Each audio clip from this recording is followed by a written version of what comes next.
For Texas, the goal in this was to start the season by taking down the defending national champs, all while, of course, unveiling the next great Manning. Well, I said that is the goal, but it was undermined by some growing pains. Let's go ahead and show you this. If you were looking for Arch Manning highlights in the first half, yeah, that didn't really happen, but there was some good defense. So if you like defense, you would have loved it. And the OSU offense, well, it treated Texas's defense like a pair of Levi's, meaning they wore them out. They punched that ball in right there to take the lead before half. But Texas, they would get their own shot in the end zone themselves, but they got denied more times than a fake ID on 6th Street. They went 0 for 2 in the red zone. Those issues from last year, yeah, they still exist. Later, you see Sark plans. Matt Patricia laughs. Arch Manning gets picked off by Ohio State on their 27-yard line. Yeah, there's nothing else to say other than I'm sorry, Longhorn fans, on that one. We're going to go and jump to the 4th. Here is Julian Sayin. Great game from him. Connects with Carnell Tate for a 40-yard touchdown. Buckeyes doubled that lead 14-7. But look, ask any Texas sorority girl and they will tell you it takes time to turn into a Texas 10. Arch Manning, he needed that time to turn into a Texas 10. He finds Parker Livingstone in the end zone for their first touchdown of the day. Livingstone lives up to that preseason hype and the nickname White Chocolate. Texas is now with the opportunity to claw back into this game. They go for it one more time on 4th down, but Arch Manning is cut down and the catch is just short. If it wasn't already clocking to you, the defending national champs, well, they stand on business. Texas falls in their opener for the first time in the Sarkisian era, 14-7. Let's send it on over to Corey Mose and Jeff Jones in the shoe.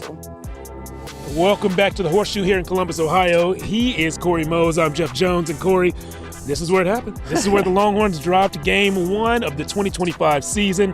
You know, all week long leading up to this game, I don't know about you, but people were telling me, wait until you see and feel the environment at Ohio State. They said it was going to be deafening. They were right. It was loud. That did not impact the Longhorns on every play, but it did impact them on one of the plays that mattered most. Yeah, for sure. And it also included one of the players that had some mishaps because of the loudness. You know, Brandon Baker, right tackle. He had 2 false starts in his first career start at right tackle. But Coach Sarkisian did say he was pleased with the way the offensive line was able to protect Arch Manning throughout the game and run the ball, except, like you mentioned, for that last play. Of course, there was a free runner that came in and pressured Arch, which then caused him to throw the ball to Jack Indries pretty much quicker than he wanted to. Yep. Coach Sarkisian gave the reasoning why that free rusher came across the line on that final play. Probably the worst communication we had was on that 4th down at the very end, you know, when we should have slid all the way to that free rusher, and we just had a lapse that didn't get all the way down the line to Brandon Baker. But all in all, I was pleased with those guys, you know. We ran the football. I think we could have thrown it better than we did, but we didn't throw it the way we wanted to because of the O-line. I thought the O-line gave us ample protection and opportunity to throw the ball down the field. So miscommunication led to that pressure on Arch, and it's very unfortunate because in that second half, they were able to kind of move the ball a lot better, unlike the first half. And we got to find out after the game, it was because that secondary for Ohio State was causing Arch to get a little bit confused. Yeah. Confusion by design, definitely.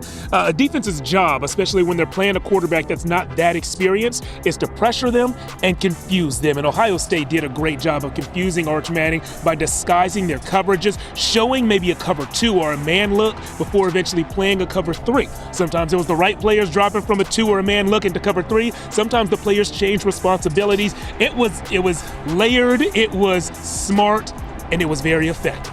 They have a very good secondary, and I thought their ability to disguise coverages in the first half was at an elite level. I wouldn't say a good level, an elite level. Yeah, it didn't start fast enough. Took a whole half for us to kind of even get the ball down the field. So that starts with me. They've got an excellent secondary. You know, if there's a strength on their team, you know, granted the receivers are really good, but they've got an excellent secondary, and they've got a good scheme, and they've got a very smart secondary. So they made Arch work. So some offensive struggles helped lead to the Longhorns opening this season 0-1, but there should be no real concern about them moving to 0-2. Texas will host San Jose State in Austin on Saturday. The team actually told us after this game against Ohio State why they believe the sky is still the limit and there is still a ton to play for this season.